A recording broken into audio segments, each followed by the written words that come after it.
C'est bon. Bonjour à tous. On va commencer d'abord par la tefila du Shla Kadosh. On sait combien cette tefila, elle est présente dans les maisons de tous les béné Israël, d'autant plus que le Shla Kadosh qui a écrit cette belle tefila pour la réussite dans l'éducation des enfants, alors lui-même il dit « Libi omer li », mon cœur me dit que le moment qui conviendrait le mieux à travers toute l'année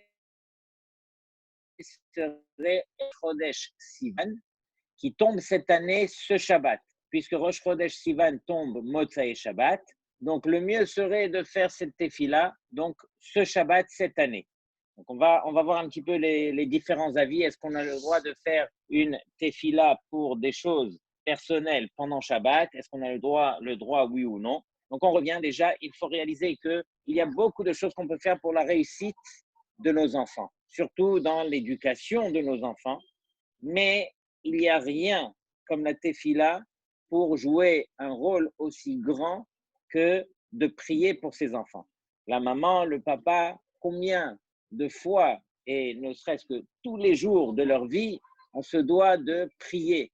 On raconte une histoire sur, il me semble, le Nodab Yehuda, qui lui était le grand de la génération.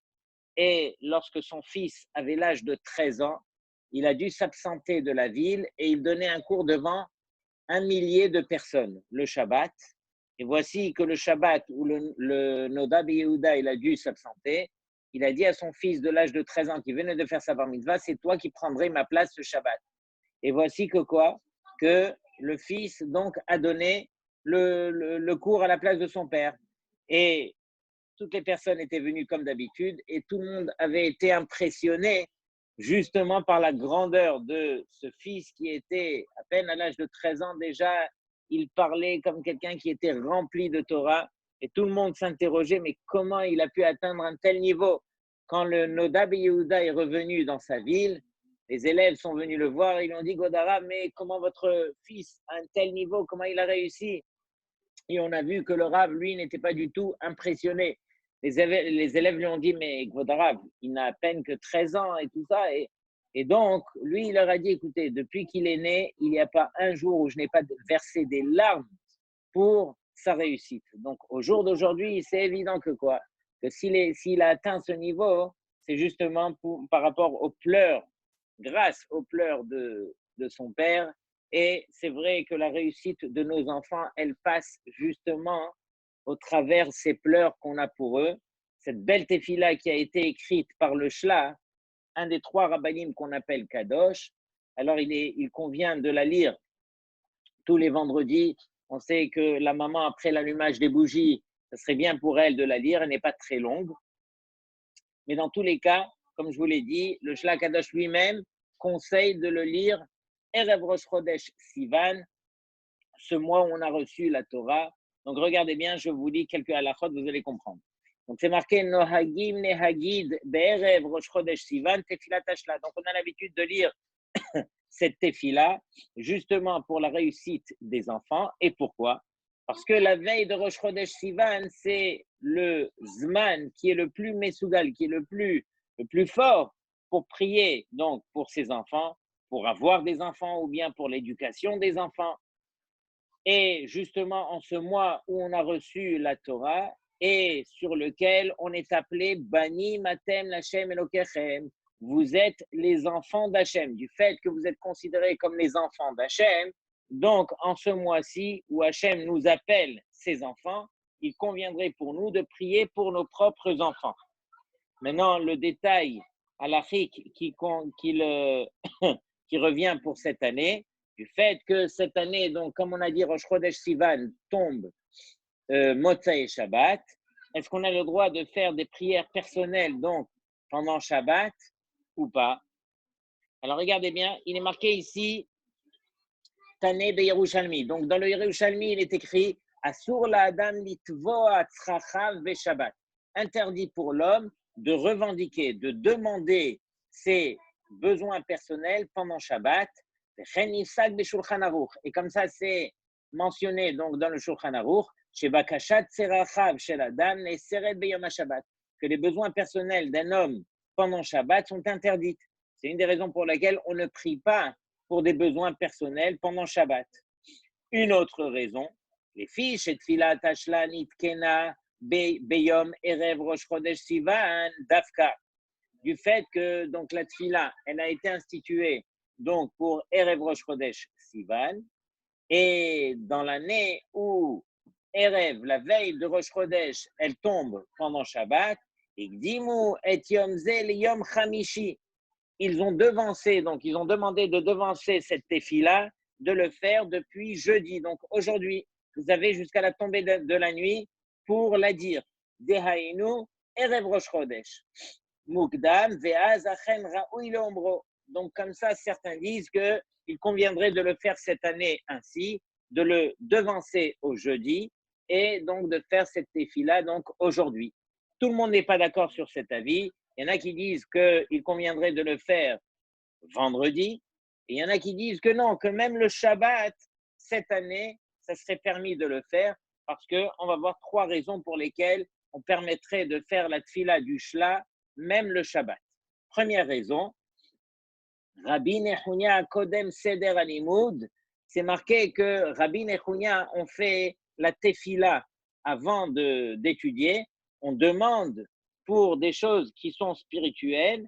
Et donc, ça serait permis de faire cette tefila de Rabbi Nechunya, même le Shabbat, avant son limoud. De même ici aussi, du fait que la tefila du Shla revient sur des choses qui sont spirituelles par rapport à nos enfants, la réussite spirituelle de nos enfants, c'est la raison pour laquelle même le Shabbat, ça serait permis. C'est l'avis de Rabbi Shlomo Zalman Auerbach. Une autre raison, Dehine kol isur levakesh bakashot beshabbat bakashot shel tsa'ar kamaire. C'est uniquement les demandes qui concernent des choses qui sont tristes, qui sont des choses de malheur, des choses qui nous mettent dans la tristesse, qui sont interdits de dire le Shabbat. Mais ici, du fait qu'on parle sur des choses qui sont positives, sur la réussite de nos enfants, alors c'est la raison pour laquelle ça serait permis. Troisième raison, ici, Alpi Pirouche, Apne Moshe Adivra Yerushalmi, qui colle à Issour chez Kavanat Yerushalmi, Rak, Hosafot Bakashot Shel Adam, Aval Tofes, Brachot, Devarim, Deainu, Tefilan, Shenit Kenan Arabim, Mutar Yom Rabbi Yom Shabbat. Il dit de faire des demandes personnelles, alors ça serait interdit de faire le Shabbat. Mais des nusraot, des tefilotes qui ont été institués donc pour le rabbim en même temps, pour tout le monde en même temps, du fait que ici elles ont été instituées pour tout le monde, et c'est des brachot qui concernent tout le monde, donc ça serait permis de le faire le Shabbat. Ok? Donc encore une fois, celui qui veut le faire, comme je vous l'ai dit, c'est tous les jours de l'année qu'il conviendrait de faire cette tefila. Celui qui veut s'acquitter d'après toutes les chitotes, qu'il le fasse aujourd'hui, qu'il le fasse demain et qu'il le fasse Shabbat. Comme ça, il est tranquille. Mais dans tous les cas, le plus important n'est pas de lire cette tefila. Le plus important, c'est de prier pour nos enfants. On ne se cache pas derrière une tefila qui a été rédigée pour dire, ça y est, je me suis acquitté, j'ai prié pour la réussite de mes enfants, donc c'est sûr qu'ils vont réussir. Non, on se doit d'implorer et de ne pas le lâcher et de se dire, mais oui, je ne lâche pas tant qu'il n'a pas réussi. Je me rappelle d'une maman qui m'appelait, donc j'avais son fils en classe, et la maman m'appelait assez souvent, et lorsque elle m'avait au téléphone, elle me disait, s'il vous plaît, Ravifra, faites en sorte que mon fils réussisse, et elle se mettait à pleurer au téléphone, justement pour la réussite de son fils. Et au travers des années, son fils a vraiment réussi, et j'ai vu une maman qui ne perdait pas l'occasion de prier, de pleurer pour lui. Donc voilà une des preuves que la réussite passe justement par les pleurs pour nos enfants. Alors maintenant, on commence notre sujet qui est les Hilchot Birkat Hagomel, et on va voir en quoi ça concerne les journées qu'on est en train de traverser en ce moment. Alors, on commence par la Gemara, après on va voir le Shulchan Aruch, les Acharonim, tout cela. Donc, dans la Gemara de Brachot, il est enseigné là-bas, Amar Rav Yehuda Marav. Rav Yehuda, au nom de Rav, nous enseigne, Arba'a Tzrichim Lehodot. Il y en a 4 qui doivent remercier Hachem. Et que veut dire qu'ils doivent remercier Hachem? Dainu levarer birkat hagomel, qui doivent faire la bracha de birkat hagomel. Qui sont ces quatre? Yoredei hayam, ceux qui descendent en mer, holche midbariot, ceux qui ont traversé le désert, mishaya chole venitrapa, celui qui est tombé malade et qui a guéri, ou mishaya chavush bebet asurim veyatsa, et celui qui a été emprisonné et qui est sorti. Donc ces quatre ont l'obligation de faire donc cette bracha que les Chachamim ont instituée, qui est Birkat HaGomel. On va voir vraiment les gdarim, les principes de ces quatre situations. Et quelle est la raison pour laquelle et quelle est la raison pour laquelle les Chachamim ont institué cette bracha? Parce que dans ces quatre cas, c'est un cas de sakana. Sakana veut dire c'est un danger. Forcément, ces quatre vont traverser un danger. Lorsqu'on sort du danger, on se doit de remercier Hachem. V'chen pasku Rambam ve'atur umaran Shulchan Aruch. Et comme ça, tous les poskim ont tranché. Hatur natan siman adavar. Et le tour a même donné un signe à la chose. Pourquoi ces quatre-là? Vekol achaim yodu chasela. Vous connaissez ce verset qu'on dit dans la Hamida. Vekol achaim yodu chasela. Et tous les Haïm vivants, alors ils vont te remercier Hachem. Mais le mot Haïm, alors il représente par les quatre lettres ces quatre situations. Regardez bien. Haïm, on commence par Cholé. Cholé, c'est le malade qui a guéri. Le Yud, c'est Yisurim, celui qui a eu des souffrances. L'autre Yud, c'est Yam, celui qui a traversé la mer et qui est sorti. Midbar, le même, donc c'est celui qui a traversé le désert. Et donc voici les quatre lettres qui forment le mot Haïm. Donc dans le verset, on dit, et tous les Haïm, ils te remercieront Hachem. Et le Prisha, Katav Beofen Shone, Havush Isurim Chole Yam Midbar, une autre manière de voir donc ce mot Haïm. Dans tous les cas, on voit que tout celui qui traverse ces quatre manières de faire, donc il devra faire la bracha de Birkat HaGomel, ça inclut de n'importe quelle façon. Par exemple, on n'a pas cité celui qui prend l'avion, mais celui qui prend l'avion, forcément, il a traversé donc la mer, ou il a traversé le désert, ou il a traversé les deux en même temps. Dans tous les cas, il s'est mis en danger et bien sûr qu'il fera le Gomel.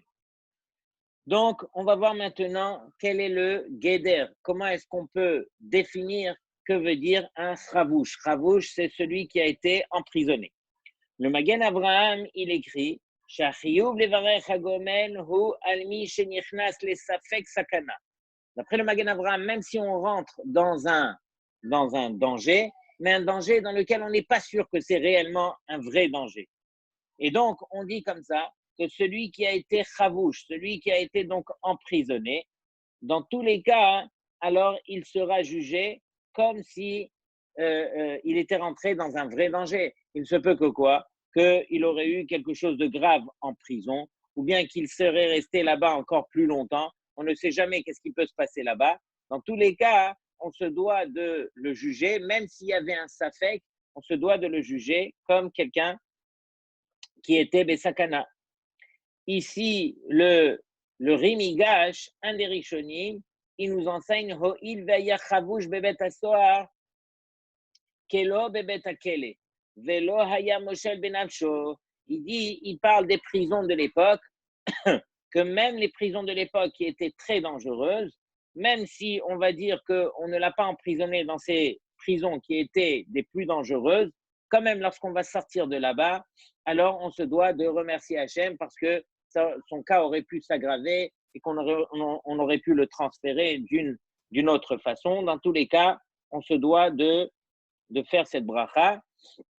Le Chida, il dit Aval he'ela haminag pashut shekol chavush mevarech hagomel. Donc on ne va pas vérifier exactement de quel chavouche, de quel emprisonnement est-ce qu'il s'agit. Dans tous les cas, celui qui a été emprisonné, alors devra faire le gomel. Il s'agit ici aussi même de ceux qui ont été pris, Nagid, en garde à vue pendant 24 heures, pendant 48 heures, lorsqu'ils vont sortir de là-bas, eux aussi, alors ils feront la bracha de Birkat HaGomel, ou les halacha lo mechalkim ben suge ben Bate Assoar, et d'après la halakha, donc on ne fait pas la différence de quelle prison est-ce qu'il s'agit. Ce sont des prisons qui sont dangereuses ou pas. Aussitôt qu'on a été emprisonné et que notre cas aurait pu s'aggraver, alors dans tous les cas, on fait la bracha du Birkat HaGomen.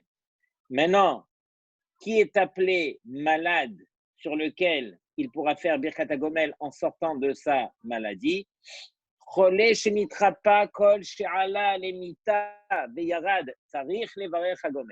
Un malade qui lui a dû être alité. Donc ça c'est le guéder. Un malade qui est alité, pas celui uniquement qui a des maux de tête, mais quelqu'un qui a dû être alité lorsqu'il sort, donc lorsqu'il va mieux et qu'il puisse se lever. Donc à partir de là, il fera le gomel. C'est comme ça que les Sfaradim, ils ont l'habitude de faire selon le Shulchan Aruch. ולכן אדם שנמצא בתאונת דרכים, אפילו שקיבל רק מכה חיצונית, אם נפל למשכב ועבר טיפולים ויש לו גבס, alors il dit, c'est la raison pour laquelle quelqu'un qui a eu un accident de voiture par exemple, ok, et qui a reçu même un coup à l'extérieur et qui a dû lui causer un plâtre, et donc il a dû avoir beaucoup d'entretien, on s'est occupé de lui, et donc il a mis un plâtre. Une fois qu'il est sorti de tout cela, il fera lui aussi le gomel. Donc dans tous les cas ici, on parle de situations qui ont pu le mettre en danger. Et donc c'est marqué à la fin, כי כל האחרונים הסכימו שכדי לברך הגומל צריך לכל הפחות שיעלה למיטה וירד. Donc ça c'est le guéder.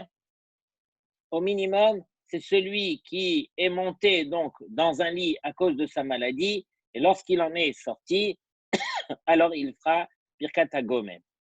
Ok? Donc, on ne parle pas spécialement de quelqu'un à qui on a fait une opération banale. C'est vrai, lui aussi, on l'a mis dans un lit d'hôpital et on lui a fait une petite opération et tout ça. Non, on ne parle pas de cela. On parle de quelqu'un à cause de sa maladie, il a dû monter dans un lit. Lorsqu'il en est sorti, alors là, il le fera. Combien de temps est-ce qu'il doit passer pour être considéré comme un malade? Alors, il y en a qui disent, bien sûr que quoi? Il y en a qui disent que jusqu'à 30 jours. On n'a pas besoin d'attendre jusqu'à 30 jours. Il y en a qui disent que même un jour, même jusqu'à 3 jours. Donc, la majorité des poskim parlent du montant de 3 jours. À partir de 3 jours, alors là, c'est considéré comme un malade sur lequel il n'y a pas de problème. Il pourra faire le Birkat HaGomel lorsqu'il sort de tout cela. Je vais passer à la haute He. Alors, la haute He, très important, c'est ceux qui sont tombés malades donc du virus, du corona. Est-ce que, donc voilà, ceux qui sont tombés malades du corona, lorsqu'ils sortent des symptômes, est-ce qu'ils doivent faire le gomel, oui ou non? Et dans quel cas, de quels symptômes est-ce qu'il s'agit? Quelle est la gravité? Alors regardez bien parce que c'est en plein d'actualité. Hacholim shenitbeku bemagefat hakorona, donc ceux qui sont tombés malades à cause de ce virus, bederech klal hayulaem tasminim shel chom, en général, ils ont eu donc de la fièvre, ils ont eu beaucoup de fièvre, ou keverosh, ou ils ont eu mal à la tête, veyechlu leagia l'idée sakana, et ils pouvaient même arriver à une situation de danger. Nachon sheyesh cholim shelo igiu l'idée sakana, velo haya lahem chom gavoa, et il y en a d'autres qui ont eu des symptômes plus faibles. Ils n'ont pas eu tellement de fièvre et voilà, ils ne sont pas rentrés dans tous les réels problèmes. Il y en a qui, quand ils ont senti qu'ils avaient le virus, ils ont fait très attention. Ils ont commencé à boire des boissons chaudes. Ici, ils marquent du thé chaud. Donc, ils ont fait attention et tout. Alors, on voit que les symptômes ne sont pas déclarés comme chez d'autres personnes. Ou gvar karu mikrim chez les feta mata vechmir. Et il y en a d'autres qu'ils ont eu un petit peu. Et après, on a vu que les choses se sont complètement dégradées et c'est devenu très, très grave. Donc, il dit comme ça en conclusion, la reine. Gam chole corona shelo hayalochom, même celui qui est tombé malade du corona et qui n'a pas eu beaucoup de fièvre.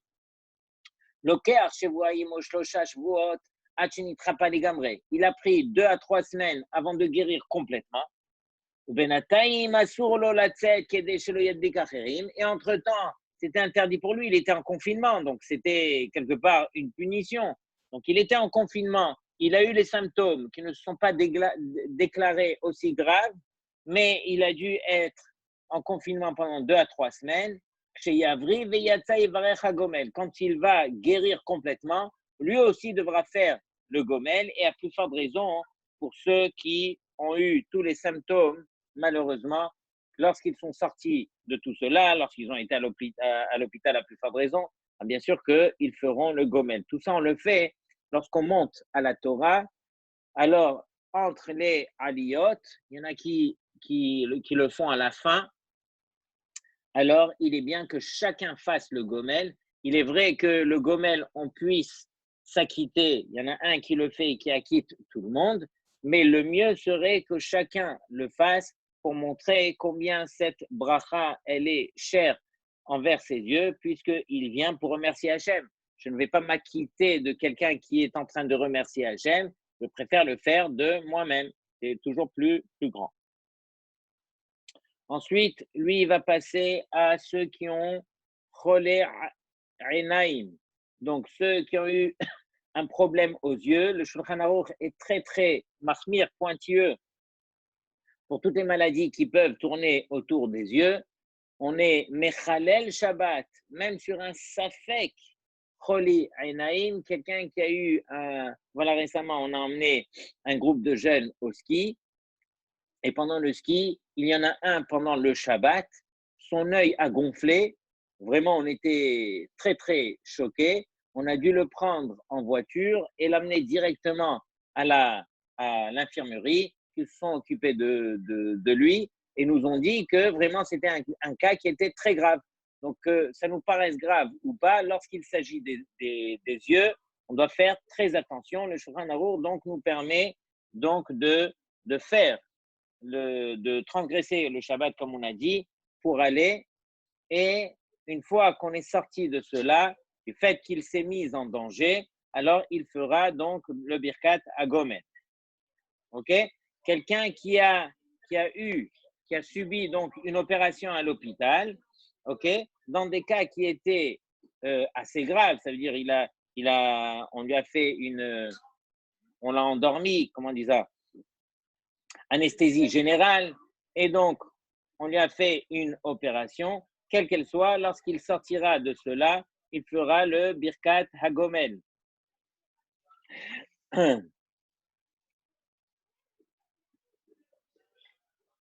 Alors, je vais vous lire aussi ce qu'on apprend de celui qui est rentré dans Safek Sakana. Ok? Souvent, ça peut arriver qu'on rentre, on se met dans une situation où on s'est mis en danger, mais c'est un danger qui n'est pas sûr. Yesh le'avi re'aya me'agmara, je suis à Yud Gimel. Yesh le'avi re'aya me'agmara baktuvot, shemutar להכניס עצמו לחשש קלוש מאוד של סכנה כדי להציל חברו מוודאי סכנה. Alors, est-ce qu'un homme a le droit de se mettre en danger partiel pour aller sauver son ami qui est en réel danger? Sham huva ma'aseh me'inyan bishlosha moraim. Là-bas, il y a un ma'aseh dans la Gemara où on parle de Amemar, Marzoutra et Rabashi, 3 moraim. שהיו יושבים בפתח ארמונו של מלך פרס. Donc, ils étaient donc à l'entrée du palais du roi de Perse. חלף מלצר והלך לפניהם ובידו תבשיל טעים. Et donc, il y a un des serveurs qui est passé devant eux et il avait un plat, un très bon plat. Imrea chazak meod, avec beaucoup de bonne odeur. Hivero Panam chez Marzoutra. Marzoutra, lui, sa face, elle a changé. Pourquoi? Parce qu'il a senti la bonne odeur et j'imagine qu'il n'avait pas mangé depuis longtemps et donc il a eu envie de cela et c'est se mettre en danger que d'avoir envie de quelque chose et de ne pas le goûter après. Mishnah beyoma omeret, la Mishnah dit comme ça. Meuberet she'ericha ma'achal beyom kippourim. Donc une femme enceinte qui a senti quelque chose, une nourriture qu'elle a eu envie pendant le jour de Yom Kippour, venishtanu panea, et que sa face a changé de couleur à cause de cela, machilim ota miyad, on lui donne à manger tout de suite de ce plat parce que chez l'otagi à l'idée sakana, pour ne pas qu'elle se mette en danger. Aval, diber akatou behove, mais le passou qu'il a parlé, behove, ça veut dire au présent, tout de suite. Velav davka meuberet, et pas seulement pour une femme qui est enceinte, et la kol adam, shechivero panav mereach hamachal, chaque homme qui a perdu donc la couleur de sa face, qui a changé de couleur, lorsqu'il va sentir donc un ma'achal, yachol et agia l'idée sakana, il peut se mettre en danger, donc vadaï que quoi, que on devra lui donner Ravashi, shechivero panav shel marzoutra, lorsque Ravashi donc un de ses compagnons qui a vu Marzoutra changer de couleur, il a mis son doigt donc dans le plat, Vesam Bepiv Shel Marzoutra, et directement il a mis dans la bouche de Marzoutra, Veshava Elav Nafsho, et son âme est revenue dans son corps, donc il a pu goûter. Amar lo Ameltzar, le ce Meltar là, ce serveur, donc il lui a dit, mais qu'il kalta ta Seouda chez la Ménère, tu as gâché la Seouda du roi. Amroulo Ashotri, Madoua Sitakar, pourquoi tu as fait comme ça? Atachayav Mita, tu es chaya, on va te tuer. Amar Laem Ravashi, Asitikar, Kiyesh Betavshil, Basar, Achar Metzora. Il y a de la viande qui peut rendre lépreuse. Ou et celui qui va la manger, il aura donc la lèpre. Batkou velomatzou. Amrolo mi amarlecha. Ils ont vérifié, ils n'ont pas trouvé. Ils lui ont dit, mais qui t'a dit cela? Nataletzbao shel habodek beniar bechaticha vetzbao itmalea tzaraat. Il a pris donc le doigt, donc il y a eu un miracle. Il a pris le doigt, il a mis à l'intérieur donc du morceau, et voici que son doigt a eu de la lèpre. Ve'azavo et arav ishi le nafsho ad kana ma'aseh. Donc le ma'aseh s'arrête là, donc il a été sauvé.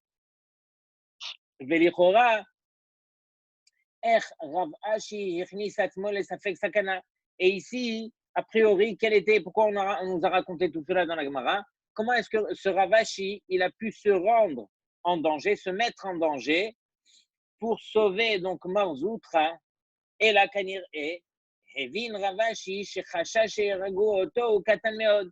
Ravashi, il a compris de là que quoi, que il y avait un doute qui se mettait en danger, mais c'est pas un danger où on était sûr qu'ils allaient le tuer ou quoi.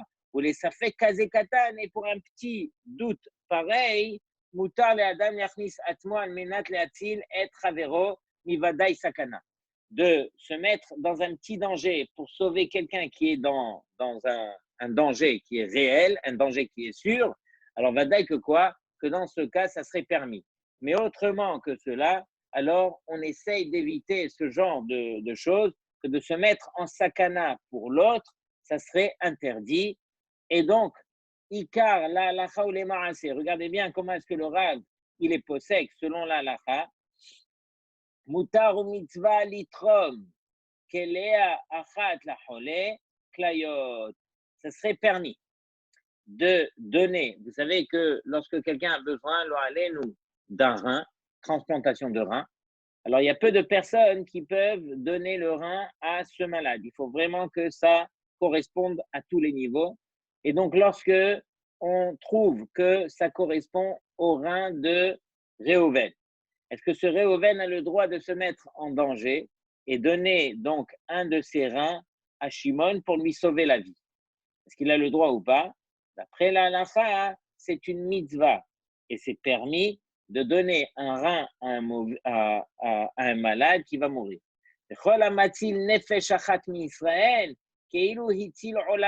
Comme ça, c'est marqué dans la Gemara de Baba Batra, que tout celui qui sauve une âme d'Israël, c'est comme s'il avait sauvé un monde entier. Et donc, regardez bien que ici, ça serait la mitzvah de la Torah de Pikuach Nefesh, de sauver une âme. De toute façon, on a eu l'occasion et on a encore l'occasion que si quelqu'un, chas v'shalom, a les symptômes du virus, alors s'il se protège en se protégeant à lui-même pour ne pas contaminer les autres, ça s'appelle quelqu'un qui a sauvé la vie des autres. Le contraire est vrai aussi. Quelqu'un qui met en danger la vie des autres parce qu'il ne s'est pas protégé, alors c'est un interdit de la Torah. Et cette mitzvah, alors, elle revient donc sur, pour protéger donc ce torem, quelqu'un qui a eu donc, qui a pris cette responsabilité de donner un rein pour sauver la vie d'un autre, de son frère juif, alors le fait de donner cette mitzvah, elle va le protéger. À condition qu'il s'agit de médecins qui sont vraiment professionnels dans cette opération et qui ont pu faire l'opération comme il se doit, et non pas qu'on ait pris des apprentis, des étudiants qui sont encore à la fac et qui sont en train de s'exercer pour faire ce genre d'opération. On prenne vraiment un médecin qui a beaucoup d'expérience. Des shomer mitzvah lo yada davara. Et c'est sur cela qu'on dit que celui qui garde la mitzvah, alors il ne connaîtra pas une mauvaise chose. Et c'est là que Akadosh Baruch Hu, il envoie la refoua pour tous les malades du clan d'Israël. On sait que pendant ce confinement, malheureusement, on a perdu pas mal de rabbanim, dont un rav qui était très chachouv, qui, lui, s'occupait justement des transplantations de reins. Et il avait toute une association qui organisait et il trouvait comment faire pour justement pour que les juifs qui avaient besoin de transplantation, alors il leur trouvait le rein qui était adéquat, il organisait donc les opérations bien faites et combien de vies il a pu sauver. Le malheureux, il est niftar derrière lui, donc combien de gens sont venus pour essayer de sauver cette association qui fait tellement de bien, donc en Israël entre autres. Et donc voilà, regardez, ça c'est un juif qui a pris sur lui cette mission de sauver la vie des autres, justement par les transplantations, etc. Donc on se doit de redoubler d'efforts, justement, par rapport au bien qui appartient et à sa personne et envers son prochain.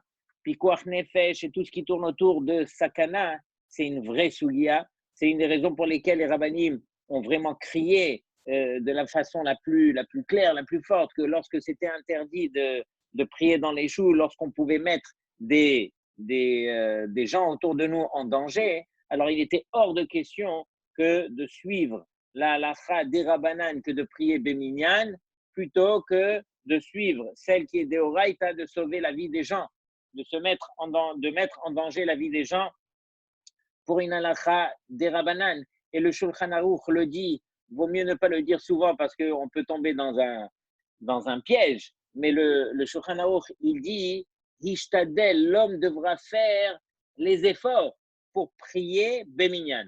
Le Shulchan Aruch n'a pas dit que c'était une obligation, il n'a pas parlé du terme de chayav, on est obligé ou quoi. Ishtadel, on doit faire ishtadlut pour prier. Bien sûr que quand on peut, il faut, et c'est une obligation, maintenant qu'on peut, donc ça devient une obligation. Mais encore une fois, quand on ne peut pas, quand il y a un danger, quand il y a un doute, même sur un safek sakana comme on est en train de voir ici, alors on peut se consoler à dire que lorsque j'ai prié Beyachid, alors je l'ai fait parce que j'étais anous, j'étais contraint, et de la même façon qu'Akadosh Baruch Hu, il écoute la prière de celui qui le fait Béminyan, et uniquement lorsqu'on prie Béminyan, c'est là que la tfila est écoutée. Dans un cas où on ne peut pas prier Béminyan parce que c'est interdit, alors Akadosh Baruch Hu, il est merachem et il écoute même la prière du Yachid. Mais on se rappelle aussi que, on va terminer avec ces belles paroles, que la tfila qui vient du cœur et celle qui s'exprime par les larmes, c'est évident que c'est la tfila que Akadosh Baruch Hu, il attend. Et le Yachid qui prie par les larmes, c'est évident que sa tfila est exaucée, est écoutée, et il n'y a aucun souci à se faire. Même si on prie Beyachid, mais qu'on verse des larmes, alors Akadosh Baruch Hu, il écoute et il exauce comme si on le faisait Beminyan. À nous de prendre ces moments-là de Erev, Rosh Chodesh, Sivan et de prier pour nos enfants. Combien de fois j'ai écouté un grand Rosh Yeshiva que j'amenais beaucoup d'enfants se faire interroger chez lui. Et il me disait, lorsque les enfants sortaient de son bureau, une fois qu'ils avaient suivi l'interrogation, il me disait, mais je ne comprends pas qu'est-ce qui se passe dans notre génération. Il y a tellement peu de parents qui ont compris ce secret qu'on se doit de prier pour la réussite de nos enfants. Mais quoi, les parents, ils arrêtent de prier? Ou bien les parents, parce qu'ils ont prié une fois ou deux, alors ça y est, oui, j'ai prié pour mes enfants. Prier, c'est tous les jours, ça fait partie de notre vie, ça fait partie de notre bouche. De la même façon qu'on respire, on prie. Et donc, lorsqu'on prie, on prie de tout son cœur, de toute son âme. Et lorsqu'il s'agit de la réussite de nos enfants, on ne doit pas baisser les bras et on se doit de continuer, de persévérer. Je termine avec une petite histoire, puisqu'on a l'habitude de raconter pas mal d'histoires dans ces cours-là. J'ai eu le mérite de rencontrer un élève à l'âge de 16 ans. On m'a présenté cet élève dans le cadre d'un centre de jeunes que j'avais ouvert et cet élève était venu, il venait d'une communauté, il venait de Bondy et la vérité, il vivait dans les cités avec les Noirs, avec les Arabes, vraiment des très mauvaises fréquentations, on n'avait jamais suivi dans les écoles juives et avait arrêté l'école, je crois, à l'âge même de 13, 14 ans. Et donc, il traînait dans les rues, on peut imaginer la suite. Je l'ai rencontré lorsqu'il avait 16 ans et il m'a fallu pas mal de temps à m'habituer de la manière dont il parlait. Il avait un accent, il parlait comme les goïms et tout ça, c'était un film d'horreur. Et il me dit, écoutez, je veux apprendre à lire. Je veux apprendre à lire. Je n'ai jamais appris, je veux apprendre. Et bien sûr, on se doit à quelqu'un qui veut, alors on se doit de faire le maximum. Et donc, je lui ai donné un avraire, et cet avraire, tous les jours, le prenait pendant 45 minutes pour lui apprendre. Mais on s'est rendu compte avec le temps et avec les semaines qui défilaient que ce garçon n'était pas bouché, mais complètement bouché. Je veux dire, on pouvait lui apprendre le Aleph, 2 jours après, il avait oublié le Aleph, on passait au guimel, on revenait sur le Aleph, on revenait. C'était interminable. Et donc, l'avraire me disait, non, non, non, non, mais venez avec moi, vous allez vous-même vous rendre compte de la situation. Et donc, je suis venu et moi-même, je me suis assis avec lui, moi-même, j'ai essayé, moi-même, et j'ai vu que oui, oui, oui, on a affaire à un enfant, à un jeune, un mur, malheureusement, ça peut arriver. Et donc, le jeune, lui, ne perdait pas espoir. Il voyait qu'il ne réussissait pas. Mais il était toujours avec le sourire et la bonne humeur et il revenait tous les jours, tous les jours. Et il s'asseyait pendant les 45 minutes. Il faut le faire, venir s'asseoir pendant 45 minutes à 16 ans, quand tu vois que tu ne réussis pas, les semaines qui défilent. Bon, et voici qu'on a persévéré. Je vous fais, je suis mécataire, après 3 mois, on est arrivé à finir le Aleph Bet. Après 6 mois, il a enfin appris à lire. Et on était tellement heureux. Il me semble qu'on avait même offert une Séouda en son honneur pour remercier Hachem. Regarde, voilà ce jeune. Ça lui a pris 6 mois, mais il a réussi. Pour faire vite les choses, de fil à aiguille, il est rentré dans une yeshiva. Bon, mais aujourd'hui, il est Rav en Israël. Il s'est marié avec une fille qui a fait des séminaires. Il a pu faire une réelle teshuva. Il est rentré dans les yeshivot en Israël. Et aujourd'hui, je vous dis, il enseigne dans un kollel et il est à fond investi et il a sa tête qui est complètement ouverte.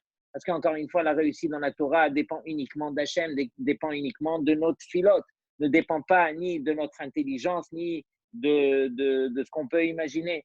Donc, il y a des choses qui nous dépassent. La réussite spirituelle dépend uniquement d'Hachem. Voilà, c'était le message que je voulais partager avec vous. Profitons tous ensemble de prier pour nos enfants, de prier pour la réussite spirituelle de nos enfants. Kol Tov, Be'atzlacha.